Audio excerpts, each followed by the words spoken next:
Hello student, एक बार फिर से आपका स्वागत है आपके अपने YouTube channel smart study classes पर। हाँ, तो हमारी इंटरमीडिएट की इंग्लिश की क्लास चल रही थी और जिसमें हम डिस्कस कर रहे थे आपका इंग्लिश न्यू सेशन सन 2022।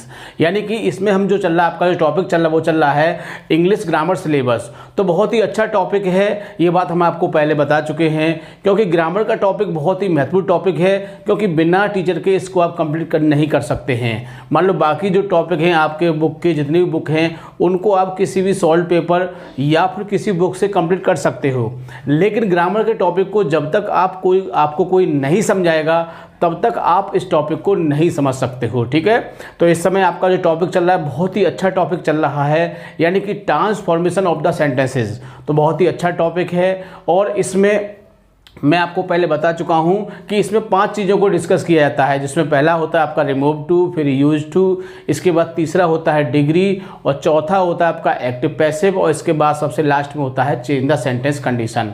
तो इस तरह से आपके 5 टॉपिक होते हैं जो ट्रांसफॉर्मेशन के अंतर्गत आते हैं। तो देखो इसमें हमारे 3 पॉइंट कंप्लीट हो चुके हैं और इस समय चल रहा है आपका चौथा पॉइंट चल रहा है यानी कि एक्टिव टू पैसिव। तो ये भी बहुत अच्छा टॉपिक है और इसमें भी देखो हमने आपको बता चुके हैं कि जो एक्टिव टू पैसिव हैं इसको हमने 5 पार्ट में डिवाइड किया है, तो जो आपको बोर्ड पर दिखाई दे रहा होगा। और इसमें जो आपके टॉपिक हैं यानी कि इसमें आपके जो 3 टॉपिक हैं वो पूरी तरह से समाप्त हो चुके हैं और इस समय आपका चल रहा है इसमें आपका चौथा टॉपिक, यानी कि आज जो हम आपका शुरू करेंगे वो चौथा टॉपिक शुरू करेंगे, यानी कि इम्पेरेटिव टू पैसिव।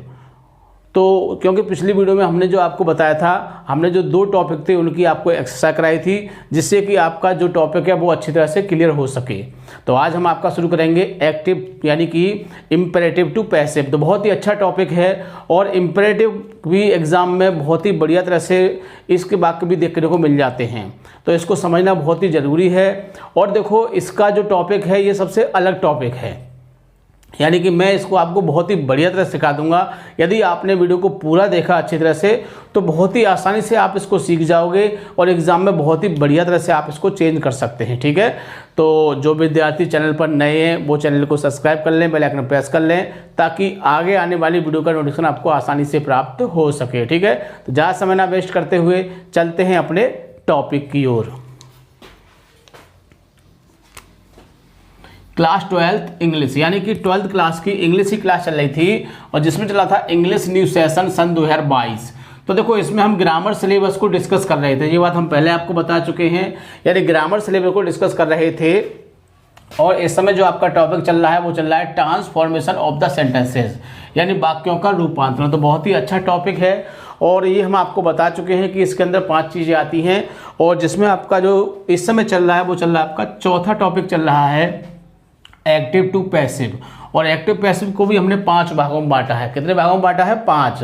यानी पहला है आपका टेंस टू पैसिव, तो इसको हम कंप्लीट करा चुके हैं। सेकंड पर है मॉडल वर्ब के पैसिव, तो इसको भी कंप्लीट करा चुके हैं हम। थर्ड पर है आपका हु वाले वाक्यों के पैसिव, तो इसको भी कंप्लीट करा चुके हैं। और आज आपका डिस्कस करेंगे हम इम्पेरेटिव टू पैसिव।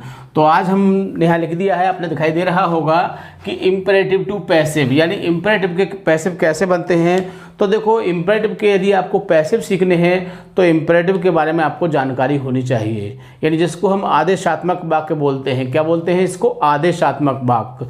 तो आदेशात्मक वाक्य कौन से होते हैं? तो कह सकते हैं कि जिन वाक्यों में आज्ञा सलाह प्रार्थना, जिन वाक्यों में आज्ञा सलाह प्रार्थना आदि का भाव प्रकट होता है उन्हें हम इम्पेरेटिव सेंटेंस कहते हैं। इसकी कुछ पहचान भी है, तो इसको बहुत ही अच्छी तरह से हम आपको समझाएंगे, लिख के भी बताएंगे और वैसे ही बताएंगे, ताकि आपकी समझ में बहुत ही अच्छी तरह से आ सके। तो देखो सबसे पहले हम देखेंगे कि इम्पेरेटिव सेंटेंस किसे कहते हैं। तो कह सकते हैं जिन वाक्यों में आज्ञा सलाह प्रार्थना का भाव प्रकट हो, यानी जिन वाक्यों में क्या हो? आज्ञा हो, सलाह हो, प्रार्थना का भाव प्रकट हो, उसे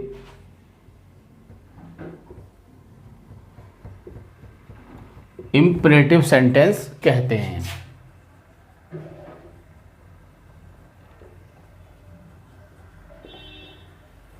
अब बात आती है कि इसकी पहचान भी पता होनी चाहिए, क्योंकि जब तक हमको पहचान पता नहीं होगी हम इम्परेटिव के पैसिव नहीं बना सकते हैं। तो इसकी पहचान याद होना बहुत ही ज़रूरी है।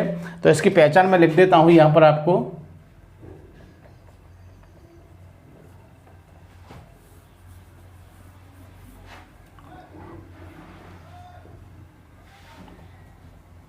ये वाक्य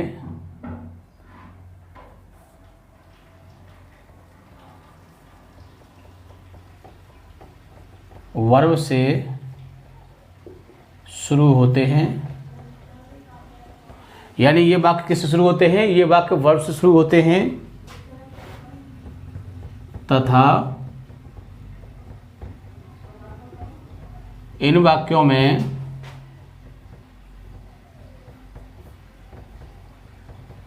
सब्जेक्ट नहीं होता है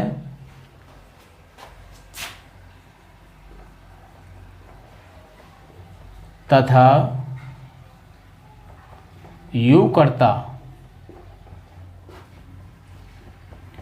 छिपा रहता है।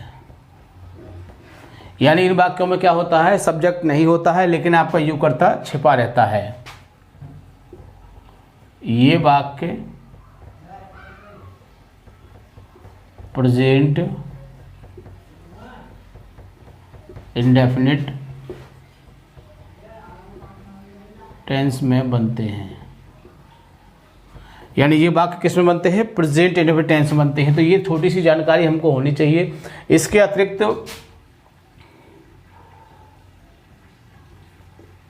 कभी कभी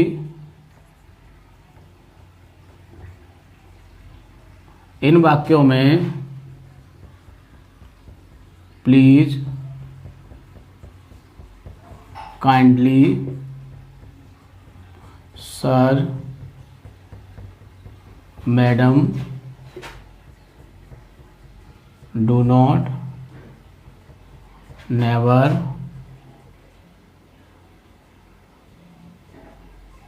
ऑलवेज, लेट, लेट अस,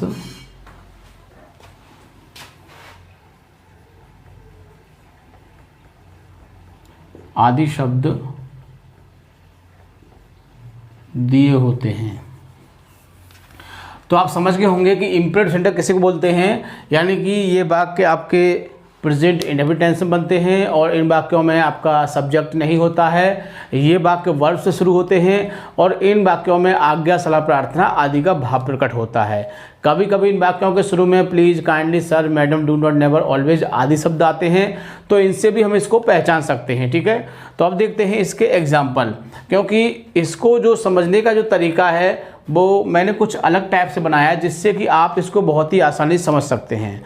और इसको समझने का जो तरीका है वो है आपका एग्जाम्पल के बेस पर। यानी कि इसके जो जितने भी एग्जाम्पल होते हैं उनके बेस पर देखा जाए तो प्रत्येक एग्जाम्पल के बेस पर एक रूल होता है। तो यदि आपको रूल पता होगा तो आप आसानी से इसको चेंज कर सकते हैं। और रूल किस बेस पे होगा? उस एग्जाम्पल के।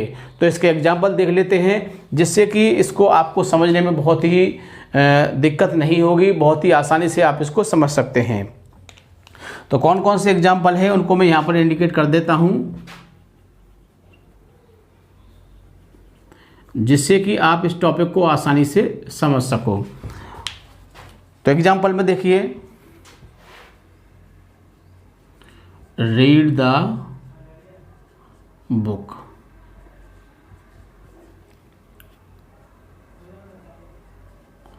Do not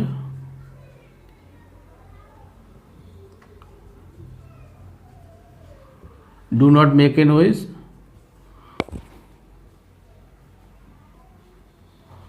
please help me, never tell a lie,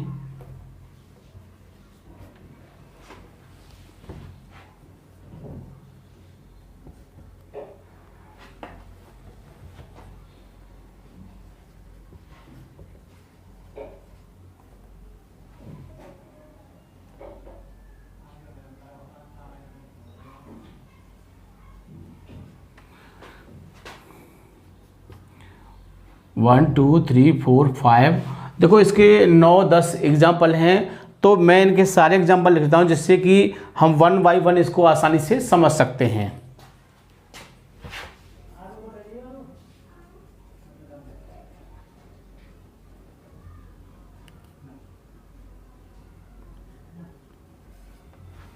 go away,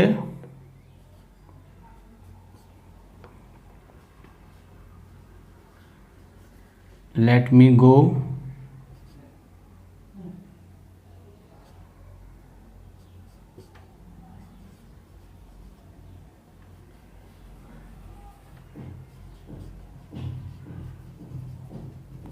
let us play the match,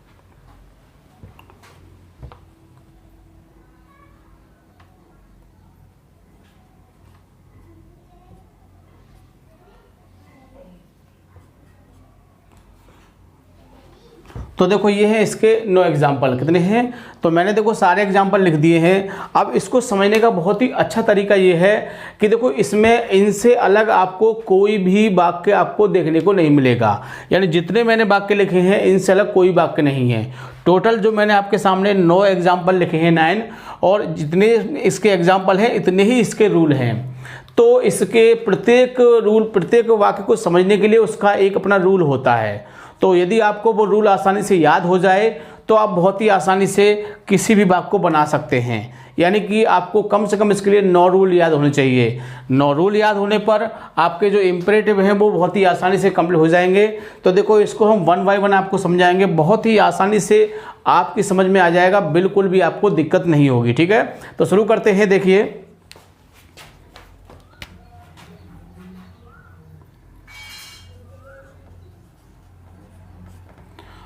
rule first, तो देखो हमने वाक्य लिखा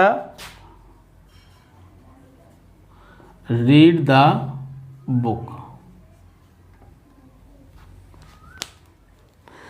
तो रूल के तौर पर लिख सकते हैं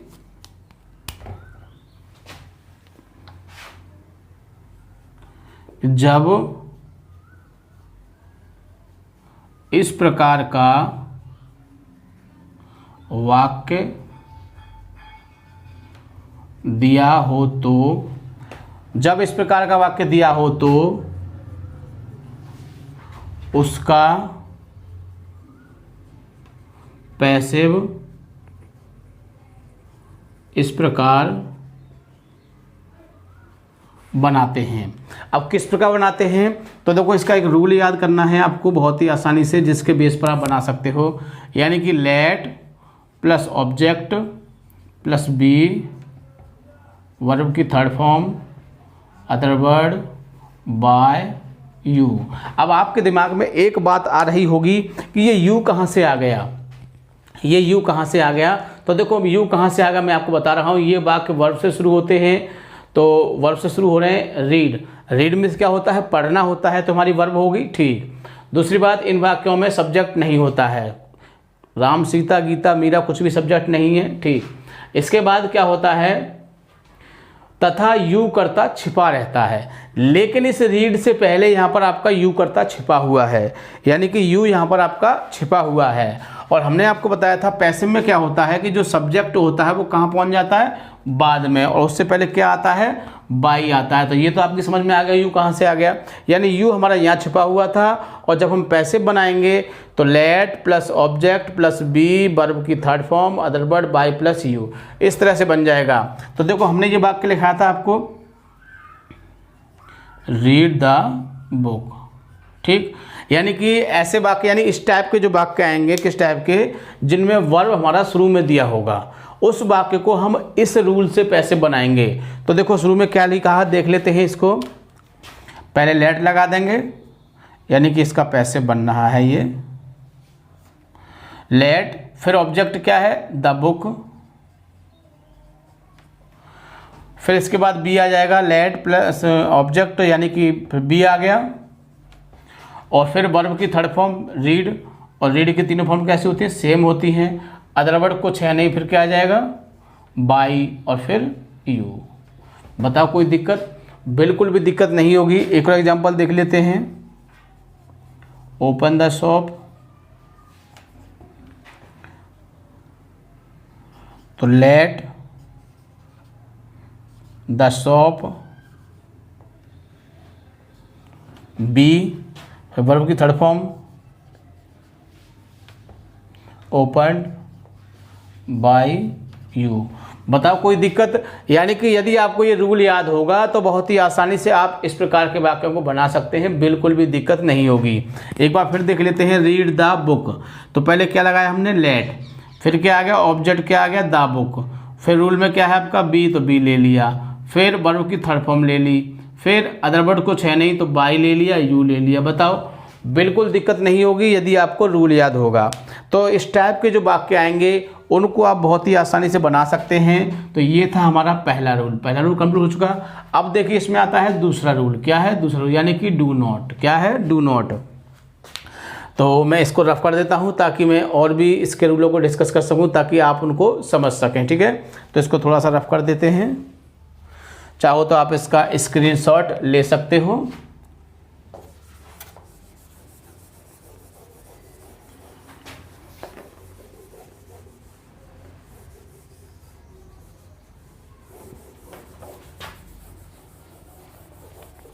तो देखो इम्परेटिव को समझना कोई बड़ी बात नहीं है, बहुत ही आसानी से आप समझ सकते हैं। सिर्फ आपको इसके बारे में थोड़ी सी जानकारी होनी चाहिए कि इम्परेटिव किसे कहते हैं, इम्परेटिव की पहचान क्या है। जब ये बातें आपके माइंड में होंगी तो बहुत ही आसानी से आप इसको कंप्लीट कर सकते हैं। अब आता है आपका दूसरा वाक्य, मेरा मतलब दूसरा वाक्य या दूसरा रूल कह सकते हैं। तो हम एग्जाम्पल बेसिक पर ही चलते हैं। हमने आपको बताया था एग्जाम्पल क्या है आपका, do not make a noise. ठीक, अब रूल बनता है इसका कि जब वाक्य के शुरू में डू नॉट दिया हो तो उसका पैसिव इस प्रकार बनाते हैं। अब किस प्रकार बनाते हैं तो इसका स्ट्रक्चर लिख लेते हैं। एक let plus object plus not plus be, verb plus third form, other word by plus you. बताओ कोई दिक्कत? बिल्कुल दिक्कत नहीं है। जो पहले वाला रूल सेम है, सिर्फ इसमें क्या बढ़ गया, नॉट। अब नॉट क्यों बढ़ गया? क्योंकि इसमें डू नॉट दिया हुआ है। तो एग्जाम्पल लिख लेते हैं, do not make a noise. तो देखो रूल आपको याद होगा अच्छी तरह से। पहले क्या लगाते हैं, लेट लगाते हैं, ये पैसिव है ये एक्टिव है। लेट के बाद फिर क्या आएगा आपका, ऑब्जेक्ट आ जाएगा। ऑब्जेक्ट क्या है आपका, ए नॉइज। फिर क्या आ रहा है, नॉट। नॉट के बाद बी, वर्ब की थर्ड फॉर्म मेड हो जाएगी इसकी, फिर वाई, और फिर क्या आ जाएगा आपका, अदर वर्ड तो है नहीं, वाई, फिर यू। तो बताओ कोई दिक्कत? बहुत ही आसानी से बना सकते हैं। एक और एग्जांपल देख लेते हैं। Do not drink the wine, यानी कि शराब मत पियो। क्या मतलब है इसका, शराब मत पियो। सही बात है, शराब नहीं पीनी चाहिए क्योंकि स्वास्थ्य के लिए हानिकारक है। तो देखिए हमको क्या दिखाई, हमको डू नॉट दिखाई दे रहा है। बनाते हैं इसको। तो शुरू में क्या लगाएंगे, लेट लगाएंगे, और फिर वही ऑब्जेक्ट आ जाएगा द वाइन, फिर नॉट लगा देंगे, फिर वी, फिर वर्ब थर्ड फॉर्म आ जाएगी drunk. Let the wine not be drunk by वही यू। तो बताओ कोई दिक्कत? बिल्कुल दिक्कत नहीं, बहुत ही आसानी से बना सकते हैं। इसके बाद दो रूल कंप्लीट। अब तीसरा आता है, तो मैं आपको पहले बता चुका हूँ कि इसको समझने का सहज तरीका क्या है कि हमको वाक्य के बेस पर चलना है और वाक्य के बेस पर हम बहुत ही आसानी से इसको कंप्लीट कर सकते हैं। ठीक है, आगे सेकंड हो चुका है, थर्ड को डिस्कस करते हैं। बहुत ही आसानी से आप प्रत्येक रूल को समझ जाओगे और जब समझ जाओगे तो आसानी से इसके वाक्यों को बना भी सकते हैं।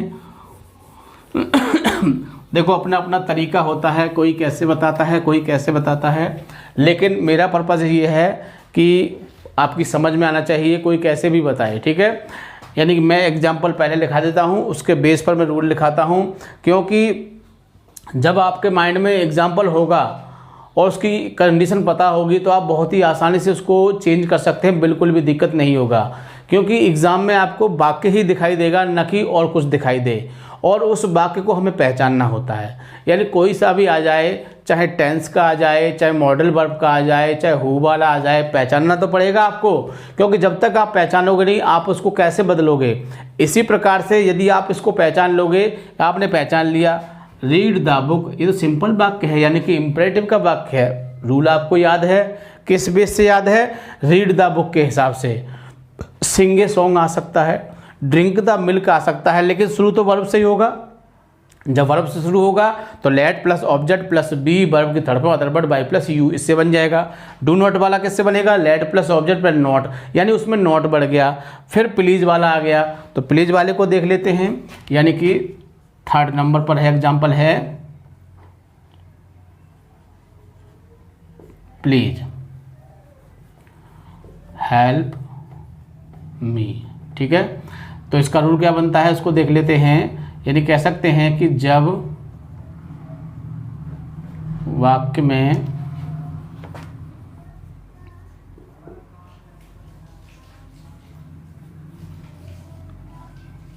प्लीज, काइंडली, सर, मैडम,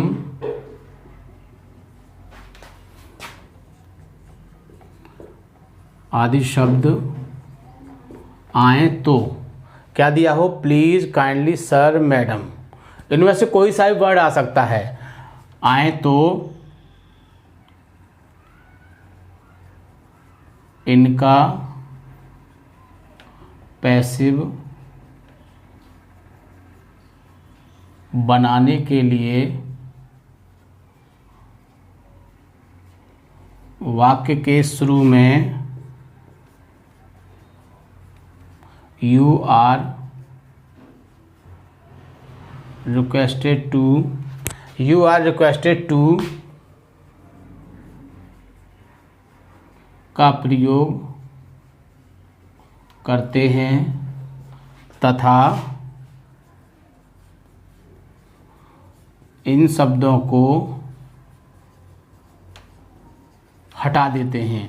तो देखो इसको एक बार आप अच्छी तरह से पढ़ लेना, यानी कि जब वाक्य के शुरू में प्लीज, काइंडली, सर, मैडम, शुरू में आ जाए बाद में आ जाए ऐसा कोई निश्चित नहीं है, बाद में भी आ सकते हैं, कि जब वाक्य में प्लीज, काइंडली, सर, मैडम, इन चार वर्डों में से कोई सा वर्ड आए तो ऐसे वाक्यों का पैसिव करने के लिए क्या करते हैं? वाक्य के शुरू में यू आर रिक्वेस्टेड टू लगाते हैं। क्या लगाते हैं? यू आर रिक्वेस्टेड टू लगाते हैं और इन शब्दों को हटा देते हैं, बाकी जो शब्द होते हैं उसमें जोड़ देते हैं, बस बन गया सिंपल।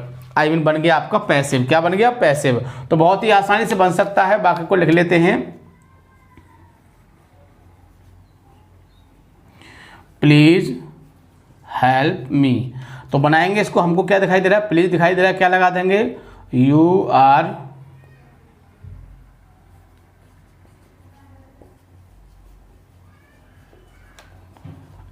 Requested to. ठीक, अब इसमें क्या करेंगे? ये आपका प्लीज हट जाएगा और क्या आ जाएगा? Help me. बताओ कोई दिक्कत? बिल्कुल दिक्कत नहीं होगी, बहुत ही आसानी से कर सकते हो। एक और वाक्य देख लेते हैं, kindly sing a good song. तो हमको क्या दिखाई दे रहा है? काइंडली दिखाई दे रहा है, क्या लगा देंगे? You are requested to, kindly को हटा देंगे, फिर क्या आ जाएगा आपका? Sing a good song. बताओ कोई दिक्कत? बिल्कुल दिक्कत नहीं होगी, बहुत ही आसानी से कर सकते हैं। सिर्फ आपको इसका रूल याद होना चाहिए, और रूल मैं आपको पहले ही लिखा देता हूं जिससे कि आपकी समझ में आसानी से आ सके। तो जितने भी मैं आपको रूल लिखा रहा हूं आपको बहुत ही बढ़िया तरह से याद करने हैं। जैसे ही आपको वाक्य दिखाई दे, रूल आपके माइंड में घूमना चाहिए। जब रूल आपके माइंड में घूमेगा तो वाक्य आपका कॉपी पर बहुत ही आसानी से बन जाएगा। तो देखो 3 वाक्य हो चुके हैं, अगला चौथा वाक्य देखते हैं। प्रत्येक वाक्य को ऐसे ही समझाऊंगा, जैसे ही आपको वाक्य दिखाई देगा आप उसको देखते ही समझ जाओगे कि इसका पैसिव तो ऐसे बनेगा, ऐसे बताया था सर ने हमको, इस तरह से बनेगा। यानी कि वाक्य की शक्ल देखते ही आपको याद आ जाएगा उसका रूल। क्यों कि पहले मैं आपको उसका एग्जाम्पल लिखाता हूं ताकि उसकी शक्ल देख के आप पहचान सके कि इसमें कौन सा रूल फिट होगा। तो मैं आपको पहले बता चुका हूं, फिर बता रहा हूं कि 9 वाक्य दिए हुए हैं और 9 वाक्यों के 9 ही रूल होंगे, इससे ज़्यादा नहीं होंगे। ठीक है, तो 9 रूल आपको यदि याद हो जाते हैं जो मैं आपको बता रहा हूं, 3 रूल मैं करा चुका हूं, चौथा रूल मैं जिसके बता रहा हूं, इसी तरह से आपको 9 रूल याद करने हैं। और जो आपका इम्पेरेटिव टू पैसिव है, ये टॉपिक भी आपका समझ में आ जाएगा और समाप्त भी हो जाएगा। ठीक है, तो मैं रफ कर देता हूं और हम इसमें चौथा जो वाक्य है उसका रूल डिस्कस करेंगे। ठीक है ना, तो बहुत ही आसानी से समझना है इसको और बहुत ही सरल तरीके से मैं आपको बता रहा हूं ताकि आपकी समझ में ये अच्छी तरह से आ सके और एग्ज़ाम में आप इसको ठीक प्रकार से कर सकें, जिससे कि आपका जो स्कोर है, जब जो आपके मार्क्स हैं वो अच्छी तरह से आपको आ सकें। और वैसे भी देखो ये चीज़ें आपके कंपटीशन में भी आती हैं, चाहे किसी का भी, चाहे पुलिस की भर्ती हो या क्लर्क की हो, बीएसएफ में, सब में ये चीज़ें आती हैं। तो आपको इनको बहुत ही अच्छी तरह से याद रखना है। तो अब आता है आपका चौथा वाक्य। वाक्य को लिख देता हूं मैं, नेवर टेल ए लाई।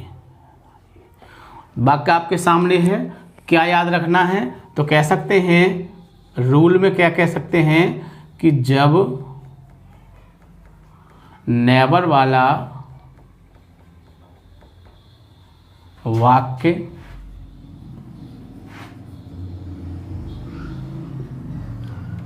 आए तो उसका passive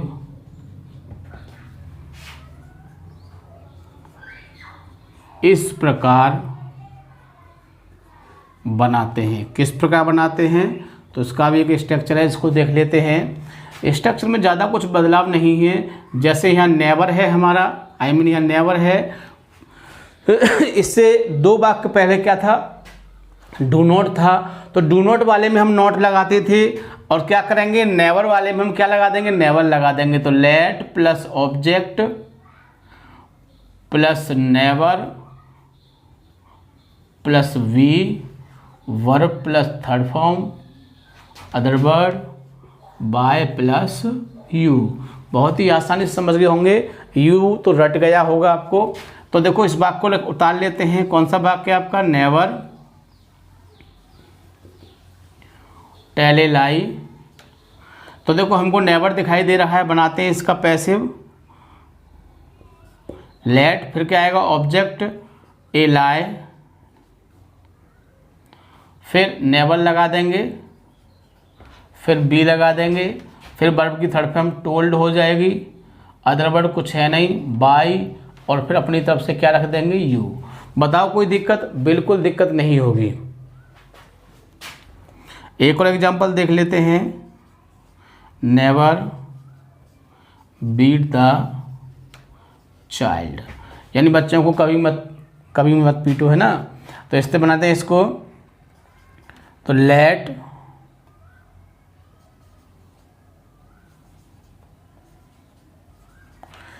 the child never be beaten by you. याद हो गया होगा, बार बार यू लिख रहे हैं। ठीक है, तो बहुत ही आसानी से आप कर सकते हैं। तो देखो ये आपका चौथा रूल भी हो चुका है और इसको भी आप बहुत ही आसानी से बना सकते हैं। एक रूल और डिस्कस करेंगे इसमें, मैं आपका 5वां क्योंकि 5 को अभी डिस्कस कर देंगे और बाकी के हैं उसको अगली वीडियो में डिस्कस कर देंगे, क्योंकि एक साथ हम सभी को डिस्कस कर देंगे तो हो सकता है कि आपको एक साथ समझ में ना आए, एक साथ ना याद हो। तो आपको 5 आज याद हो जाएंगे, बाकी के जो 4 बचे हैं उनको अगली वीडियो में डिस्कस कर देंगे। इस तरह से आप बहुत ही आसानी से इसको आप समझ सकते हैं। ठीक है, तो मैं इसको रफ कर देता हूँ क्योंकि 5वां रूल और इसमें हमको डिस्कस करना है। तो मैं आपको पहले बता चुका हूँ, फिर बता रहा हूँ कि मेरा उद्देश्य क्या है। मेरा उद्देश्य हर चीज़ सिखाना है, यानी कि आप जैसे मैं आपको बता रहा हूँ वैसे ही आप भी इसको सीख जाएं, तो आप भी इसको बता सकते हैं। ठीक है, बताने से मतलब है कि एग्ज़ाम में बहुत ही आसानी से आप इसको कर सकते हैं। ठीक है, बिल्कुल भी आपको दिक्कत नहीं होगी। तो 5वां वाक्य देख लेते हैं।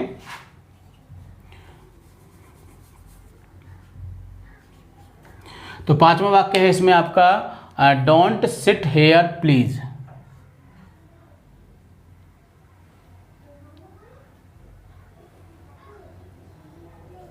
Don't sit here please. अब देखो इसमें आपको 2 चीज़ दिखाई दे रही होंगी, दे रही है ना, बिल्कुल दिखाई दे रही होंगी। तो आप थोड़े परेशान से हो जाओगे अब क्या होगा, लेकिन ज़्यादा परेशान नहीं होना है क्योंकि इसमें अभी पुरानी बात आनी है। जो बात आपको याद है वही इसमें रिपीट की जाएगी। ठीक है, देखो डोंट भी आ रहा है, प्लीज़ भी आ रहा है। ठीक है, तो हम देखो प्लीज़ को ज़्यादा महत्व देंगे इसमें। किसको देंगे? प्लीज़ को। जब प्लीज़ को महत्व देंगे तो कह सकते हैं कि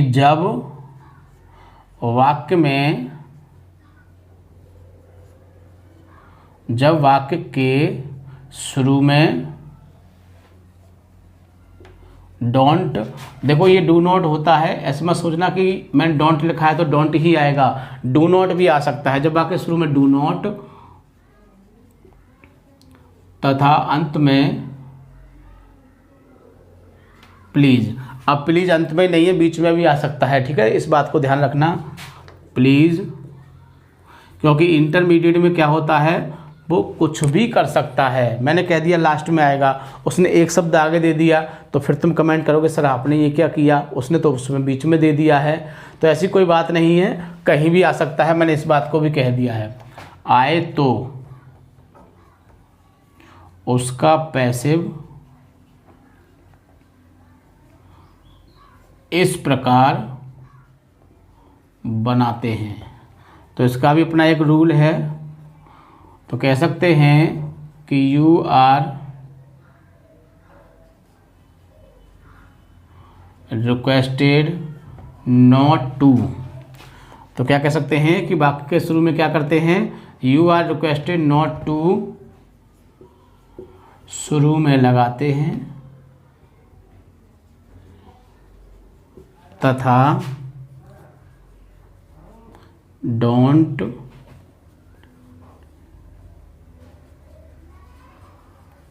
व प्लीज को हटा देते हैं। ठीक है, समझ गए होंगे आप। यानी कि जो आपका डोंट है इसको भी हटा देंगे, प्लीज को भी हटा देंगे। ठीक है, तो बहुत ही आसानी से अब क्या रहेगा, सिट हेयर तो वही रह जाएगा। तो इस वाक्य को मैं नीचे लिख लेता हूँ, डोंट सिट हेयर प्लीज। तो बनाते हैं इसका you are requested not to. तो कहा जाए तो देखो प्लीज के लिए क्या आ गया, यू आर रिक्वेस्टेड टू आ गया, और डू नॉट के लिए क्या लगा दिया, नॉट लगा दिया, बस हो गया।